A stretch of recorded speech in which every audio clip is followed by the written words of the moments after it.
महालक्ष्मीः मनःशोकविनाशिनी हृदयं ललिता देवी उदरं शूलधारिणी नाभौ च कामिनी रक्षेत् गुह्यं गुह्येश्वरी तथा कट्यां भगवती रक्षेत् जानुनी विन्ध्यवासिनी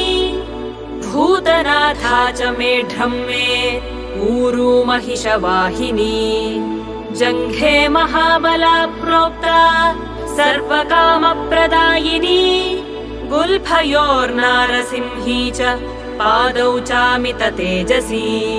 पादाङ्गुली श्रीर्मे रक्षेत् पादाधस्तलवासिनी